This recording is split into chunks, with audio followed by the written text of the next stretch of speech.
I'm talking about straining for that logo on the side of your helmet and not the name on your back. Yes, sir. Because we know what it represents. It represents everybody here you see and everybody you can't that we've talked about. I'm here to strain with you, men. I swear to God, I'm here to strain with you. Let's go. Everything you got, strain with everything you got. Let's go. Bills on 3. 1, 2, 3. Bills.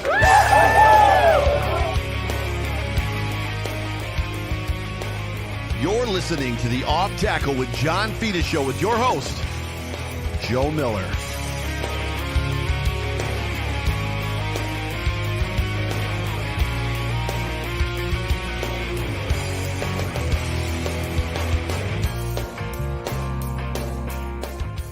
Well, what is going on, everybody? Welcome everybody into the Off Tackle with John Fina show, brought to you by Fichtel, Endel, and Elmer Eye Care on the Buffalo Rumblings Vidcast Network. My name is Joe Miller. I get to sit here and hang out with John on Monday nights, and it's awesome. John, it's Victory Monday. How are you feeling? Victory Monday. I'm feeling good, Joe Miller. It's so good to be here with you. Cheers. Cheers to you. I'll crack my long drink, my refreshing Finnish long drink, and pour it into my Bills Mafia glass. I'm going to be honest. Those were a hit of the summer in the Miller household. Like they did a very good job treating us well all summer long on the boat. So yes. Gluten-free, baby. Gluten-free. Which is important to my wife. That's right. Absolutely. And another reason Joe Miller does not wish his summers away. And it's very, very, very, you do listen to me. This whole time, I didn't think you listened to me. Well, there are times when it's painful. Oh, well, welcome to everybody who's piling into the chat. We appreciate it. It's good to see all of you. Matt Bynum is in the room, who I just found out on Saturday is the editor-in-chief for Buffalo Rumblings. he was at the live podcast at Resurgence, and like Matt Warren showed up, and those two were talking and yada yada editor, and I was like, wait. He's like, yeah, hi, I'm Matt Bynum. I'm like, oh, awesome. I feel hello. I hope I didn't say anything bad. Well, hello, Monsieur Bynum. You're not familiar with the long drink. Get familiar. Yes, for sure. My mom is also in the room. She says hi and that she made it. Tracy, it's good to see you. Karen Idzik is in the room. It's good to see Richard Rush is in the room. John Fina is in the room. I am in the room. The Trek reviewer, Karen Idzik. Did I say Karen already? Yes, I did. Pops Mafia. Everybody's in the room. It's good to have all of you. And of course, Smoker Freddy's in the room. But Fina did make the tailgate yesterday. Dude, it was a ball, me walking around with that cutout. Thanks for bringing me to the tailgate. I don't have plans to make a game this year, Joe. It's crazy busy with my kids' football. You know, Bruno started at UCLA. What? He's splitting a little time, but he gets about 65-70% of the plays. And Roman is killing it as a junior. He's a backup on the O-line, but he's playing every position except center. Well, you're going to have to change those plans.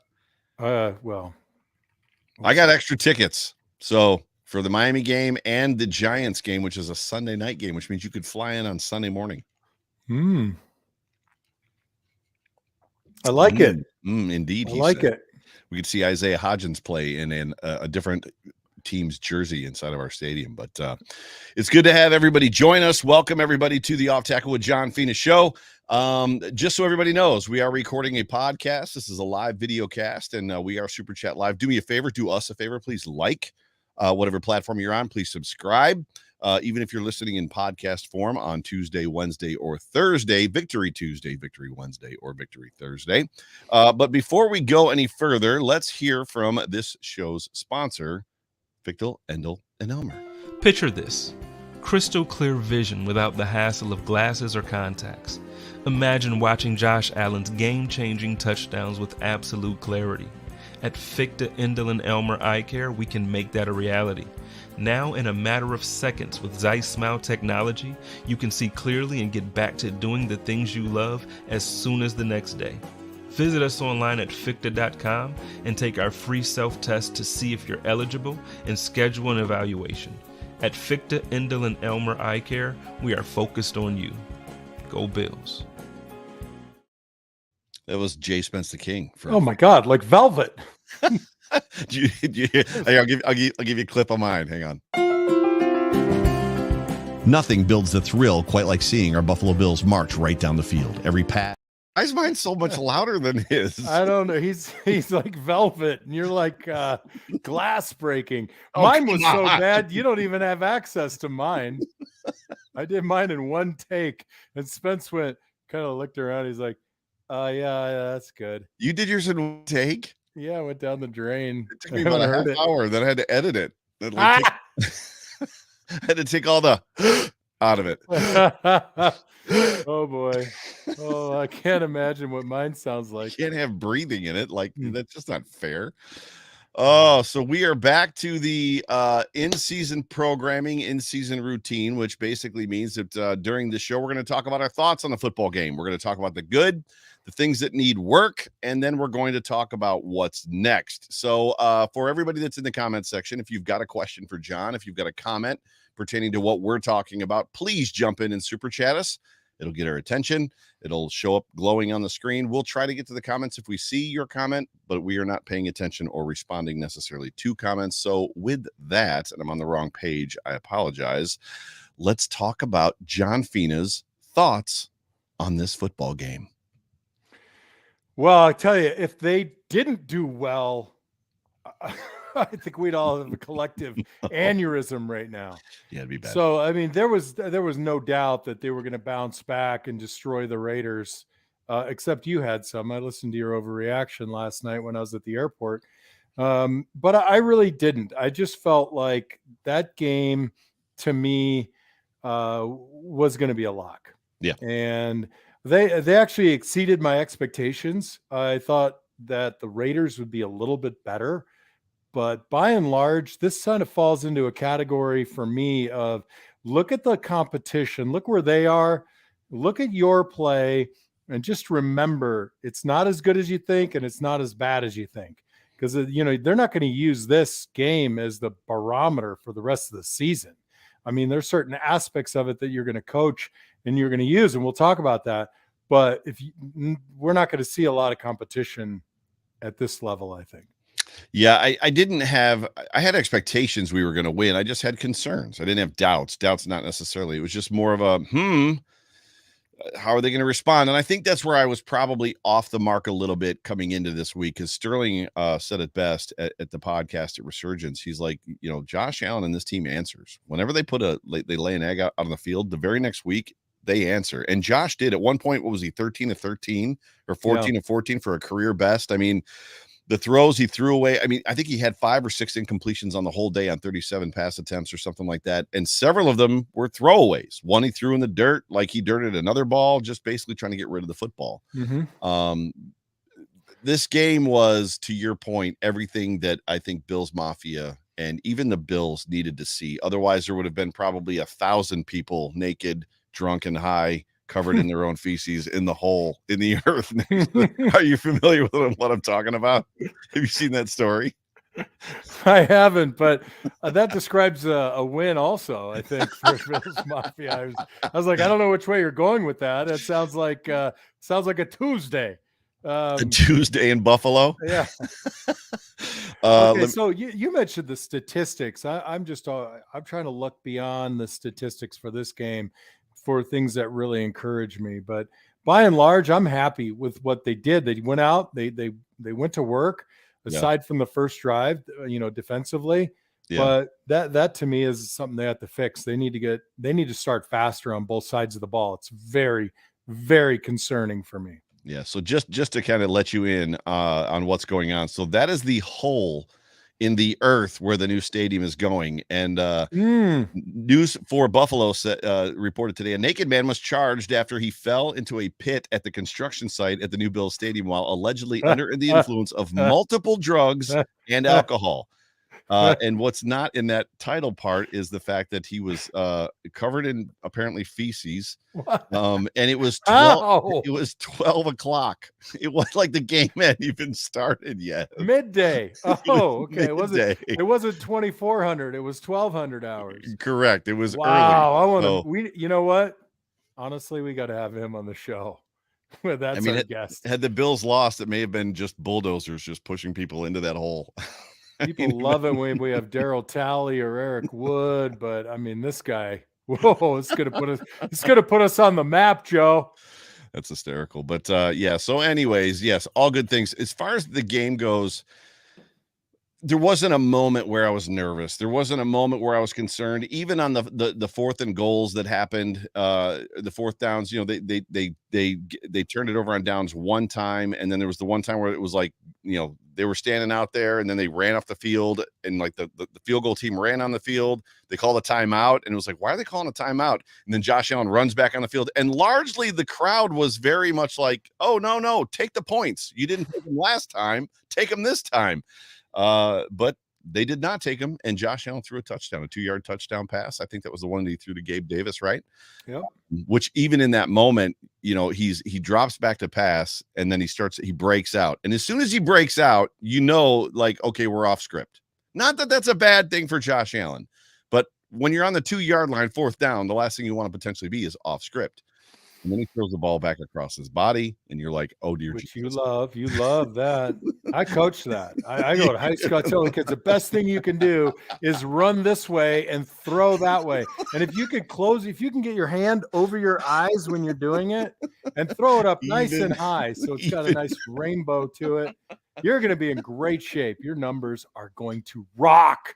Oh, that's hysterical. But I thought he did everything, as I said on my show yesterday, that he needed to do. Like he was, to Jerry's point, he was Clark Kent when he needed to be, and he was Superman when he needed to be. And if we can get that, and it's not going to be perfect, but if we can get that every game or as many games as possible this season, it just means great things. And it's almost a step of maturity for him, I think, right? I agree. But I think the more telling part is how he did it with the underneath throws, the patience, and beyond the fact that he did it that way. What I like is that's part of the game plan, and you have to work the game plan. Yeah. So let's say in the event that they started fast and they were up 28-0, you still have to play offense, right? And if you're just still chucking it down the field, I kind of scratch my head and say, oh gosh, don't you have anything to work on? Don't you have anything that you want guys to really develop into the route tree? Make sure your spacing is right on certain plays, because you don't get enough reps in practice. So that's the part that I really appreciate. They stuck to that game plan. And I know everybody thinks about the emotional aspect of, you know, the hero complex, wanting to chuck it 40 yards down the field. But there's a lot of work that goes into running those plays in the shallower area. And I think that was, among other things, what I was really happy to see, that they stuck with it. Yeah, no, same. His willingness is the best way to say it, the way that you said it. Like, there was, I rewatched the game today while I was working, and there was, I can't remember what play it was, and I think it was to James Cook or Latavius Murray, but he dropped back, he glanced at him, right? So he looked at him, almost like, not to make sure he was there. I'm sure he knew he was there. Then he hit like a read or two and then came right back to him, which effectively just tells you, I'm not going to force the ball someplace I don't have to force it. Like, that guy's there and he's open. He hit him and he gained, I think, 4 yards, and that's what you want, right? But when you've got the talent that you've got in this football team, in that backfield, in James Cook, in Harris, as well as Latavius Murray, it presents a lot of options. And I know that the fear is that it's going to take away from Stephon Diggs. It's going to take away from Gabe Davis, who had a great football game yesterday. It's going to take away from Dalton Kincaid and Dawson Knox, but it just does. Can you speak for a second to what it does? It's the LaDainian Tomlinson part, right? Like, LaDainian Tomlinson destroyed defenses with those swing passes, with those screens. Thurman Thomas did the same thing. What does it do to a defense and how they play the rest of the game when teams are willing to take it and can hurt you with those short flat passes to running backs? Well, you set it up really nicely, and whether it's the quick swings out to the running backs, a screen, or those 7-yard plays, you know, whatever you want to call it, people like to say dink and dunk, but when a ball goes deep as a defense, you think that's a little bit of an anomaly, right? The guy went up, made a great catch, you know, one-handed kind of deal. He wasn't wide open. The coverage is good. It's a pretty low percentage play to go deep like that. But you really break the will of the defense when you're just getting 6 yards at a chunk. When when you need 5 for a first down and you take 7 and it's not 17. And Right. they were out there. Look at the possession clock. Look at the first drive of the third quarter. They just marched down the field, and you don't really go back and look and say, this was the highlight play of that drive. It was just a plodding, exert your will on the other guy type of drive. And that really just devastates defenses. They want to get off the field, and you feel a little bit of helplessness, right? Because they're doing it in a very surgical fashion. Yeah. So they had a 9-minute 75-yard drive and a crazy. 7.5-minute 95-yard drive, and I believe both ended in touchdowns. It's backbreaking, the defensive guys, and it's a great time to play offense when everything you do works, right? It's like, Dorsey. I said it in the high school game a couple of weeks ago. I went over to the OC and I said, "Hey, you look like a genius when everything works." It's wow, you game plan the living hell out of this. You couldn't call a bad play. But let's talk a little bit about James Cook and that gear that he has. You mentioned contact balance in either a tweet or on your show last night. Yeah. And the show, I did both. But what's very impressive for him beyond that is I like how he can stop and hit top speed really quickly. And whereas a lot of guys, when they're heading toward the edge, and we haven't had a guy that can pressure the edge.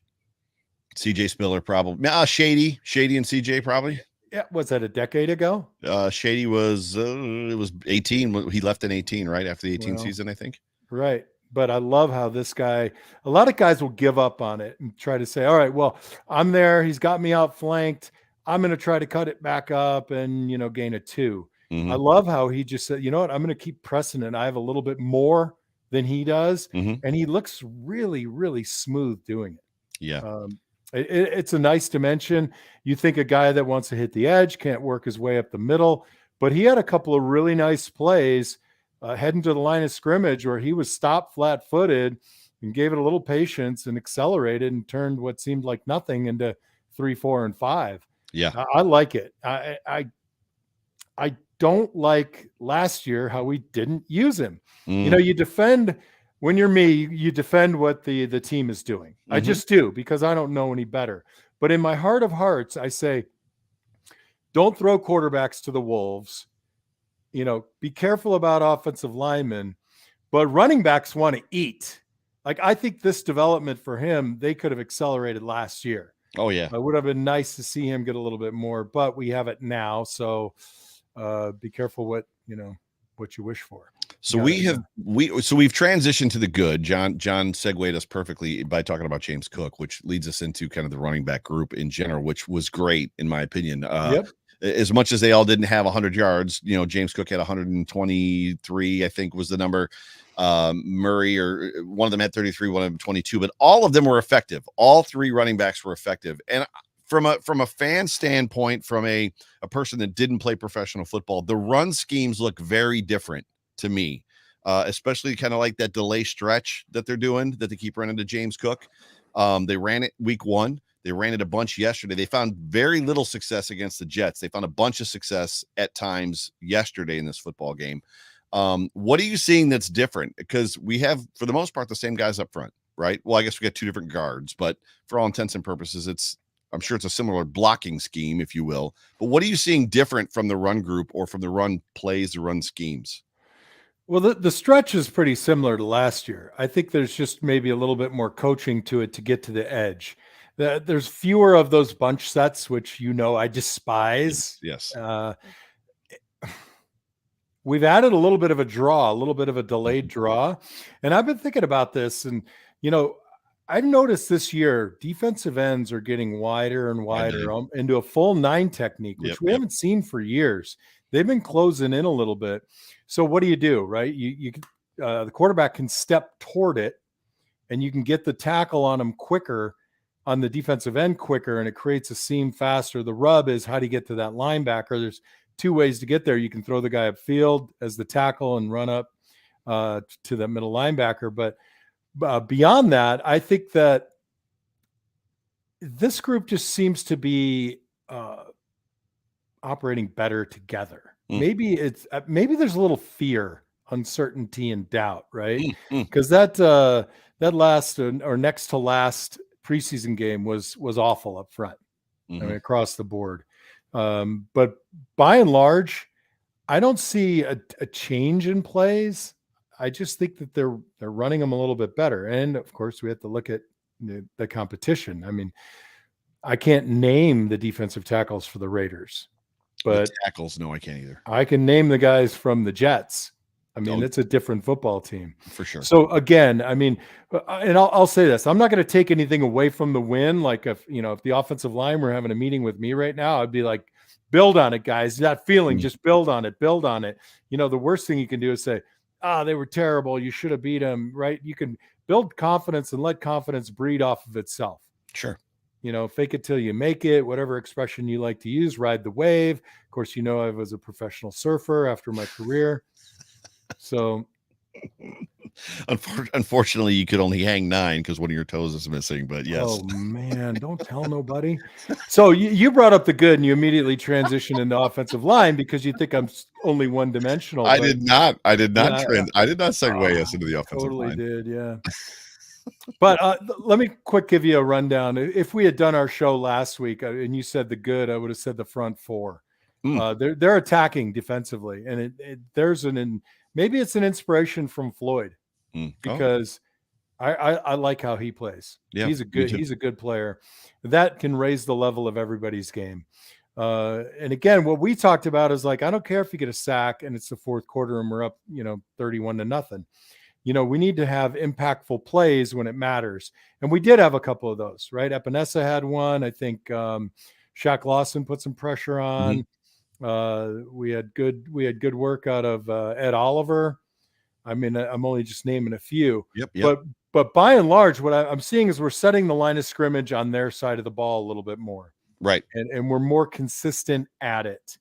And then I'll go back and look at the tape if you want me to, but I think, Bernard by the numbers played well, but as I watched the game, there were a number of instances where I thought he did a great job attacking the line of scrimmage and taking on blockers. All right. And those are the two things that are going to lead to success as a middle linebacker. If you're going to attack and if you're going to take on blockers. Yep. Yeah. It was funny because during that football game, I could see a potential, I'm sure that you were a part of Twitter during the apology letter phase, right? So the apology letter to Josh Allen and all that kind of stuff. And I feel like there might be an potential apology letter from the fans to Terrell Bernard because he didn't get exposed or play horribly against the Jets. There was obviously the misalignment thing. He looked a little outmanned at times in the run game, but this football game in particular, he looked good enough, right? I mean, he was where he was supposed to be, to your point. He had that interception, which was big.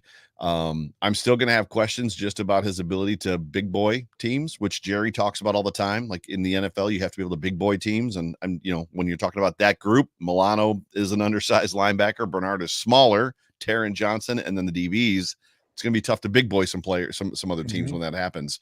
But no, he played very, very well. The whole defense. I mean, Matt Milano's pick was sick. Like it was. Yeah, that was incredible. Williams was in too at linebacker at the end. Dorian Williams. Yes, he looked really good. He running like a deer. So yes, this is a great game to put things into play that you want to have later on. Like I said, with respect to the offense. Continue to work the things that you don't get enough work on in practice, because right now it's like, it's like a chalk drawing. You can do whatever the hell you want. We got the game in hand, but let's think about how we're preparing for the next hard game. Yeah. I think Gabe Davis also obviously played a very, very good football game. Somebody, I think it was Payton, said in the comment section that he just looks like he's grabbing the ball differently.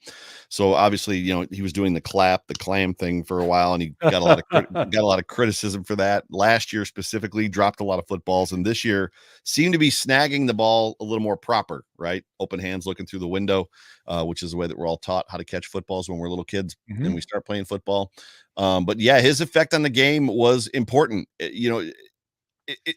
I was preparing myself this season for the moment and I'm not saying that we're not going to get there for the moment on the overreaction show, where I would say the problem with this football team last year and whatever part of this year it's been is the lack of a true number 2 wide receiver. Because we had, we had them before, when you're talking about Emmanuel Sanders and the guys that we had on this football team to go with Stephon Diggs for Josh. If you've got a guy that's going to take demand coverage and demand attention, that's important for an offense. And I'm sure you can speak to it.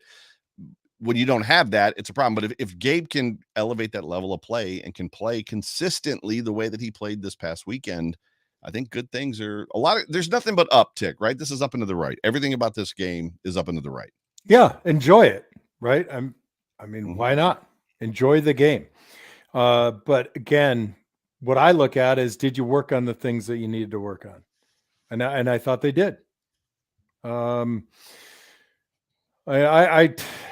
got to tell you, our secondary still, I think, looks okay. I didn't hear Tre'Davious White's name called once. He still looks a little hestant, does he not? Maybe a little bit, right? And again, second game of the season, boy, I don't like to look backwards, but everybody in that room is scratching their head right now saying, 2-0 would have been a hell of a lot better. And when you look at the film, and that's the thing, when you look at the film, you could beat yourself up over a crappy play or a crappy couple of plays, but putting into context as you watch, and when I'm coaching, I tell the kids, you don't get a play off. You don't get to say, I get to screw up on this one, because when all 11 guys do it, then you've got 11 in a game, and you can't win with 11 mistakes. You strive for perfection. Settle for excellence. It's not totally, conceivable that you can get there, but you strive for it, right? If you can eliminate all the massive bonehead things, and occasionally you get beat physically, but you're not running the wrong route, or you're not blocking the wrong guy, or you're not filling the wrong gap, you can win with those types of efforts. There is my point is, when you go to the film, you own it, insofar as, look how I didn't help the team win. Sure. You could feel crappy for a bad play, and trust me, the guys in your room are gonna dig on you a little bit. Yeah. I may have asked you this question in some other fashion before, but it's another one of those topics that's just been kind of swimming around in my brain. You came from an offense that had a lot of hubris, that had a lot of moxie, had a lot of attitude, had a lot of confidence, because you had the ability to execute and basically turn it on when you wanted to. And the funny thing is this offense has that as well. When they need to 2 minutes. So one of the guys sitting next to me at the stadium yesterday said something about, oh, great, now they're going to go to the 2 minute and probably go 3 and out and blah, blah, blah, blah, blah. And I was like, they pretty much rock the 2 minute drill every time. Like, they rarely have a problem in the 2 minute drill. They just flip the switch and they go down the field.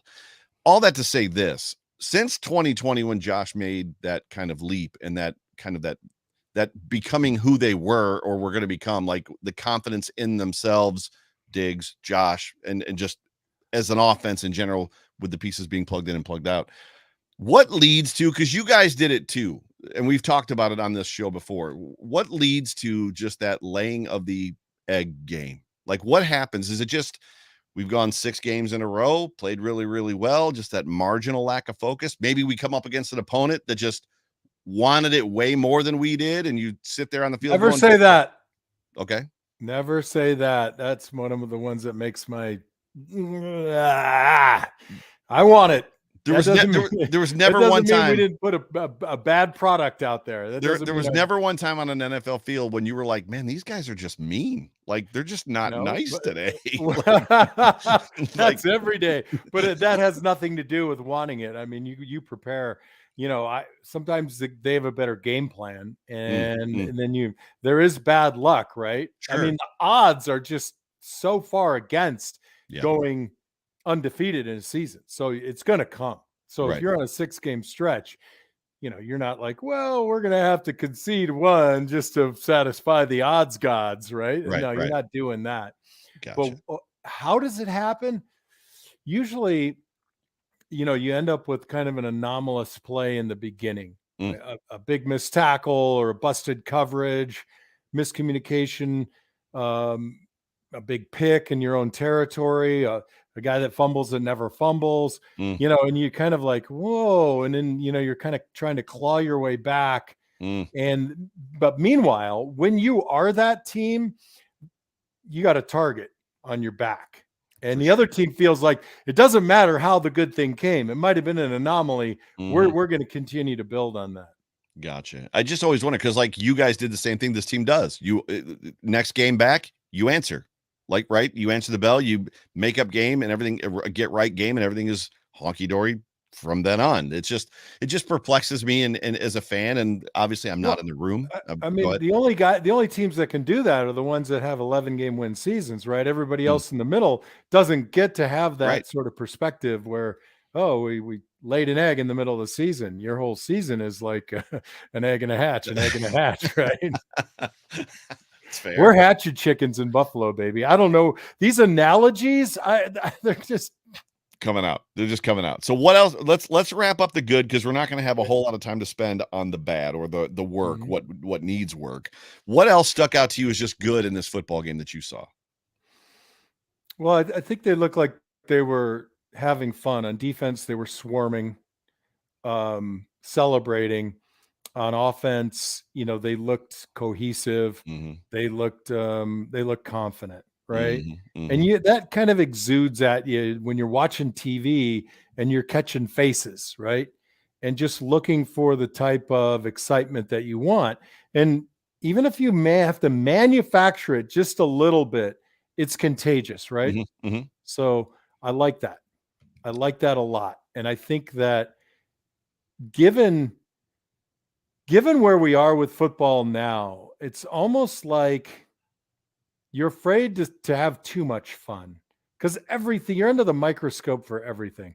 So you don't want to over celebrate. You don't want to pretend like it's too, so everybody's going to pick apart every comment you make, every action you take on the field. But I like to see that energy. And I Mm-hmm. think that was definitely a good from this game. Yeah, it was a very complete game. Coach said that, we played complementary football from all sides, which we did. They gave up what, one long kickoff return, which, at that point in time, the crowd, when they kick the ball off to the 2 or the 1 and they tackle them at the 15, everybody's like, yes, this is amazing. And then the one time, like, the dude returns it to the whatever 35 or the 34, like, the crowd's losing their minds, like, why don't we just kick it through the end zone?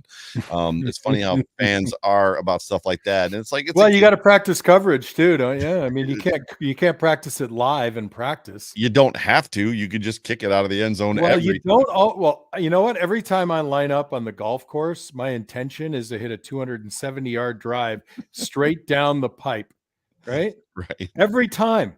Yeah. How often does it happen? Every time I pass protect, I wanted my right hand on the inside shoulder, my left hand on the breastplate, Yeah. perfect feet, lower than the guy, locked out. Yep. I know she didn't And answer that question on how often it actually happens, but that's oh, okay. on the golf course? Yeah, on the golf course. I did all right this weekend. I played Vegas Friday at the TPC Las Vegas. Must be nice. Must be nice to you. Must have a great job that you get to golf all the time like that. If Most only of I my could work golf for this. If only I could work for the same company you work for. my golf mostly happens on the weekend. Anyway, that's my good. That's the end of it. I thought we talked a lot about it. We did. But it's all about how can you carry the feeling over with confidence and not the word that you and I are single-handedly bringing back to the world, hubris, right? Mm-hmm. How can you do that? How can you remain focused, Humble. humble, hungry? And we're going to need a lot of that. It's a long season, right? More than anything, knock on wood, injuries low are the greatest thing that can happen. If Josh Allen and the rest of the offense can do one thing for me all season long, here's what I want: no 3 and outs, not a single 3 and out from here forward. If They you started can the game. have They started the game with 2 bad runs and a bad pass, 3 and out. right, but if you can think about it this way. How much time do you chew off the clock? How much more do you learn about the defense you're playing if every drive you can have at least a minimum of 5 plays?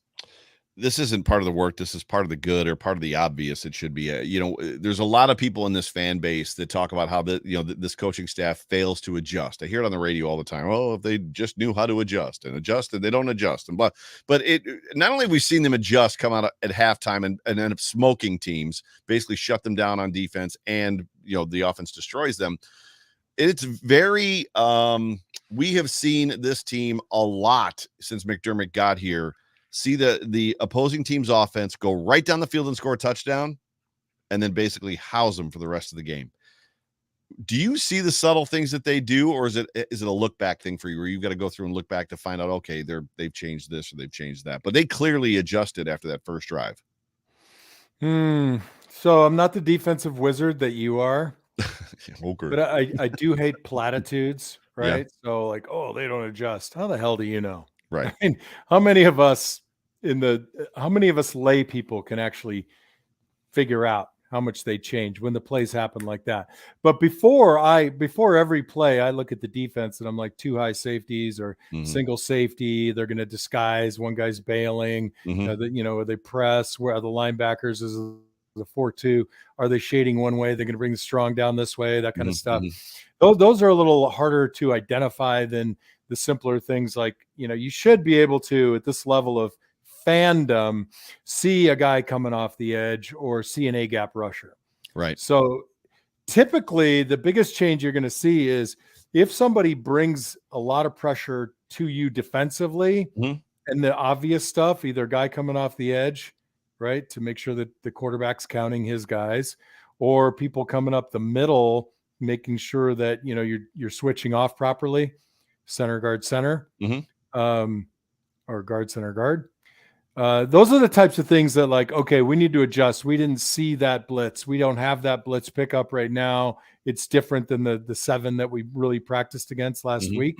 What are we going to do? How are we either going to take advantage of it? We could still allow it to happen, but expose it, or how are we going to stop the rush and then run our play? Right. Now on offense, I mean, I look at it from a little bit different lens, right? I'm trying to decide, okay, after the half or after the quarter, based on what the defense is doing, what should we be doing? And it's hard. I mean, that's a lot to digest, right? That's why there's, 26 coaches and offensive and defensive analysts. And, there are guys up there in the booth that are just like kind of drawing stuff up. And then they're like matching it up. All right, 2 high safeties on 3rd and 6, on the plus 35, on the minus 35, single high safety, disguising, coming down with the strong, they're going to sit in the flat. What's our tendency? Oh, well, we've been going to the seam now that we got 2 big tight ends. So we got to start going to the flat because they're bringing the guy into the middle of the field. So yeah, they're watching tendencies at that point in time. Let's adjust and get to the work. And I have one topic because there wasn't a whole lot to necessarily bring up. And I'm going to show you a picture. And I think you've already seen it, but what is your first thought when you know the picture that I'm showing you? Oh, correct? I saw it. Yeah. So just so everybody that's listening in podcast form knows, this is the picture that Takeo Spikes posted after the football game. He basically said it was great to be in Buffalo. I'll read it. Congrats, Buffalo Bills, for getting a dominant win in a home opener. I wish I could have stayed for the entire game, but seating accommodations were not the standard. How are you going to have NFL legends supporting with this obstructed sample size of a view? Felt like I was in timeout. So basically the picture is Takeo Spikes sitting in a booth, not a box necessarily, the big, huge suites, like the big M&T suite. And he can't see about a quarter of the field due to the fact that the upper deck is in his viewing. So NFL legend, Buffalo Bills legend. This to me made me sad. Well, okay. You asked me what my first thought is. Need a new stadium. We definitely need a new stadium. Box, right? Yes, but hey, someone's got to sit there. If they're gonna fly me back and put me there, I'll lay down right there across the seats and watch the game. lay down on your stomach. Like Costanza, I'll be like Costanza. Rawr. I got into several different Twitter conversations because of this picture. and this is something that I feel like as a fan, as a person that's been a season ticket holder for a very, very long time, as a person who clearly buys Buffalo Bills gear, I want my ownership to do better, right? So either do it right or don't do it. And that should be the mantra. I agree with you. I mean, all jokes aside, Yeah. at the risk of interrupting you. No, you're good. If you're going to bring him in, do it right. Yeah, if you're going to be excellent, that should be your mantra all the way around. But put an excellent. Maybe no one from Stadium Ops has actually been in that room. They're like, wait, what the hell? This ticket just printed out of the damn printer. Where? Sweet -1. But what's interesting about it is I had a couple different conversations with people on Twitter just about this picture in this moment. And, one person was like, oh, he wasn't exactly a legend in the NFL. He played for 5 years for the Buffalo Bills. Takeo Spikes, as a Buffalo Bill and as a linebacker, was absolutely 1,000% a legend. Had he not blown his Achilles tendon in Buffalo, he 1,000% would have played several more years here and wouldn't have played for 5 football teams. He was a dominant, world destructor on the football field for the Bills. He is a legend, period. And what people ask me, if you could bring one Buffalo Bill back to this team right now, who would it be? I say Takeo Spikes. That's where I'm at. Last year, Mario Williams, or maybe 2 years ago, it was Mario Williams. This year, Takeo Spikes. All that to say this: what is the problem with putting him in the owner's box? What's the problem? If you've got a guy coming back that's a legend of the game, put him in the owner's box is effectively just where I've landed on this. It's like, I know that it costs money. I know that they bought an airline ticket. I know that they had to put him up, and I know that they had to buy him food, and they're doing all this stuff, but I can't imagine when you see owners boxes, right? In the NFL, whenever they it's in New England, it's always Robert Kraft and John Bon Jovi. That's who's sitting in that owner's box, right? But they're never really in Dallas. It's the Joneses, dad and son, and then a couple people in the back. You're telling me that Takeo Spikes and his significant other, partner, whatever, couldn't have fit in the owner's box with the Pagulas or whoever the Pagulas had in that box? I'm sure Takeo would have been uncomfortable. This is just one of those things that potentially, in my opinion, needs work. Now, we have lost John Fina. So John is his stream froze, which I'm sure all of you probably noticed that he stopped moving with his arm in the air, and then he popped out. So I don't know if he has lost his internet or what, but we're going to keep going. While we're waiting for John to return, if there's anything that you've got in the comments section, I'm going to turn it. Oh, he's back already. There he is. I can stop ranting now, monologuing. I think the Bills heard me. And they that's on my Wi-Fi. I got a mobile hotspot. I'm going to connect, finish my freaking thought. So there's somebody in the room next to the one Takeo was in that's got a big giant wall of TVs with red buttons, and they can just turn all your guys' stuff off. Oh yeah, no, it was it certainly was not awesome, right? They probably could have done better than that. I've been in the stadium. There are better seats, especially that time of year, right? I would have sat in the stands rather than there. Although maybe the wings were good. The wings probably were good. He probably got some pizza logs. He probably got right. So I mean, I'm sure Picasso's Pizza was there, or maybe it's Lenovo in the stadium. It might be Lenovo in the stadium. But so aside from that, Lenovo knows the laptop people. Right? I said Lenovo. I said Lenovo Pizza. Oh, you did? I just talk fast. Don't make fun of my dialect. Lenovo. So other than that, which is something we could probably debate, what are your thoughts on what potentially just needs to be fixed up a little bit? Was there anything you saw?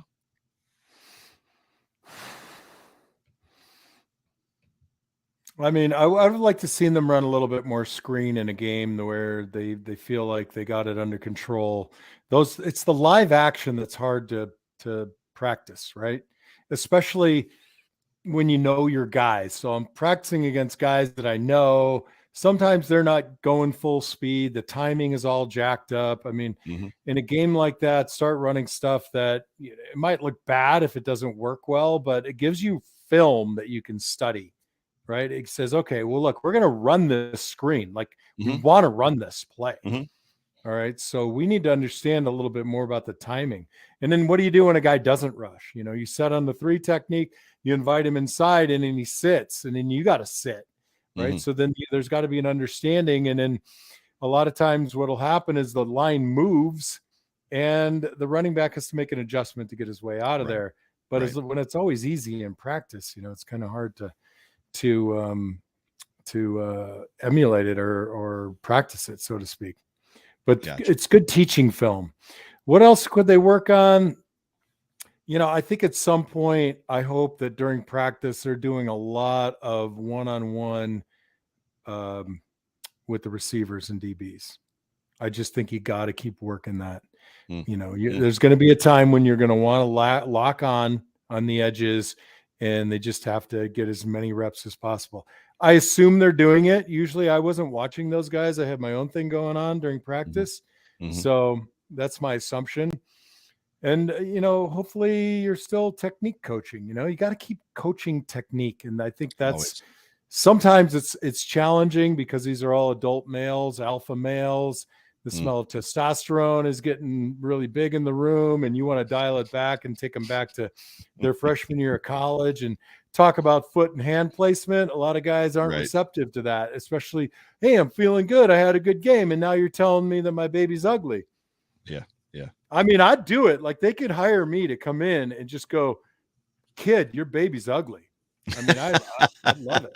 Like, if Well, anybody you just made needs fun of any- me for saying Lenovo and accused me of saying it wrong. We'll check the Yeah. tape. We can go back and check the tape. I may have said it So, wrong. so I think guess did. I don't want to be too hard on the Bills for the spikes thing, because my point is, fly me in. I'll ring the charge every week, and I'll take that suite. It'll be you and me up there ducking, looking at the game underneath the rafters. So laying on the floor. Yeah, well, that's another thing too. Like, maybe that was designated for people that are only 5'2" and under, and you're golden, right? I'm not. Spikes is No, like 6'3". I'm taller than 5'2". I know you are. I'm just saying. Like, I think, yeah. we forgot to put him in the tall guy suite. Well, I think while you were gone, my point is I can't imagine he came with an entourage. So if it's him or him and a significant other, or even a best friend that's in town that he hasn't seen, which you come to town and you visit friends all the time. Oh, I haven't seen whoever who lived downtown. I lived next door to him forever. Mhm. Blah, blah, blah, blah. Like, if it's just him and somebody else, there's no reason he can't be in Pagula Suite. There's no reason he can't be in the owner's box with the owner, right? I agree. Right. So, and that's all. And literally that's red carpet enough right there. That right there is all the red carpet a player needs. Or leave him. I don't know if you remember, did they ever stand you up on top of the tunnel and like wave the flag when they did the lead the charge? Did you ever get the chance to do that? Once. Leave him up there. Give him a chair and have him sit up there whole game. I did it on the rollout stand, like the one that was like right in the end zone. So Gotcha. I don't know if they're going to leave that up. I could have blocked a couple of kicks. Gotcha. So next expectations, the Buffalo Bills are headed to Washington, D.C. I'm supposed to go to this football game. What's that? And you're not going? Well, I had work travel plans that were going to take me there for free that have since got canceled today. So I have a ticket. I have a ticket to the game. And I don't necessarily have I haven't figured out transportation yet, although my wife did say just go. So we'll it's Sunday at 10, so or 1 o'clock there. Yes, you could drive that. You can make it. Well, what's the drive to DC? Probably 7.5 or 8. It's 9 hours to Richmond, Virginia, which is south of Washington, DC. So all right, let's talk about the Commanders for a second. They're in a similar situation that the Bills would be in had they won the first game 2-0. But the difference is the Jets, I think, are a quality opponent. Agreed. But they beat the Cardinals and they beat the Broncos. Right. The Washington Commanders did, yes. That's what I said. Yes. Well, you said the Jets. The Redskins. You said that. No, I said we lost to the Jets. We're not allowed to use that word anymore. Jets. Redskins. Now you made me say it. We're not allowed to use that word. We're going to get canceled again. Did we get canceled before? I think you. So look, you did. We did. I think you did. I think when you got blipped out, I think you're right. I think the One Bills Drive did something. They did? No, stop it, John. Move on, you dork. Okay, listen.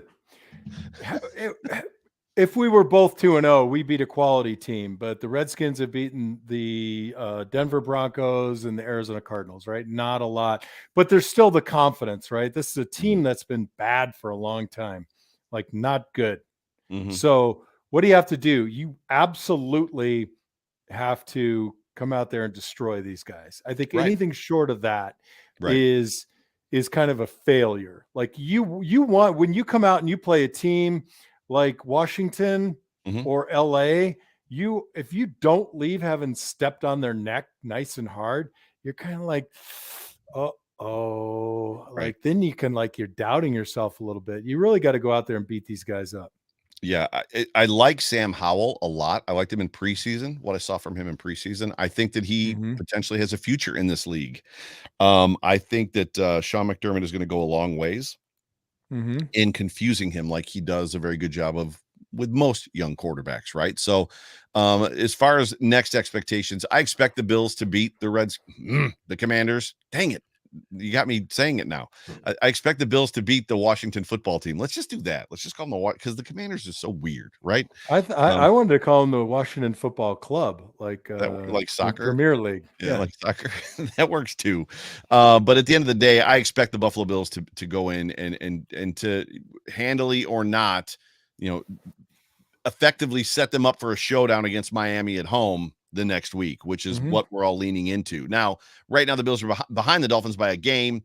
Provided the Dolphins maybe lose, let a game slip next week, there's a chance the Bills and the Dolphins could be fighting they'd be fighting for first place regardless if they both win, but they could actually take a full game instead of a half game on the Dolphins, which would be great. But I'm expecting more of the same from Josh Allen. I'm expecting, to see him play effective, efficient football. I think they play better. I've said this for years. I think Josh Allen, you've heard me say it, plays better in a little bit more of an up-tempo offense. I'm not talking no huddle. We're not talking K-gun here, but in an up, which they played in this last football game. They kind of muddle huddled a little bit, got right to the line, and then were effectively in action. And I like that. And here's the part that you really have to fit together. Okay. So Young, OC, and Dorsey, right? When you want to run fast like that, you have to have a play loaded and ready to go, right? And you have to be able to get that play call in. Right. And that's a lot of pressure. Now, okay, let's say you can do that. What do I want to see out of the game? I mean, they didn't call me today and ask, but I'll send in a memo. I do want to see a good variety of plays. So what happens is when you're under the gun to try and get a play in a certain amount of time before you get down to 5 seconds on the play clock. If you're trying to go up tempo, you're looking at a card, man, and you're start to get tunnel vision yourself as the OC. Right. So how do you continue to take the blinders off and not just say, oh, I got to call a draw or a screen here because I need to call it, instead of calling it when it's appropriate to call it. Right. And that you're like, what's the down and distance? Hey, coach, it's 3rd and 4, all right, where are we on the field? We're on the plus 40. What's the play that fits that isn't the same old damn play that we always run?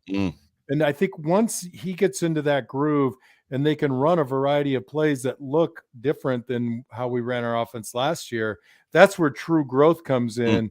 And that's where we always talk, the Bills don't adjust, right? Yeah.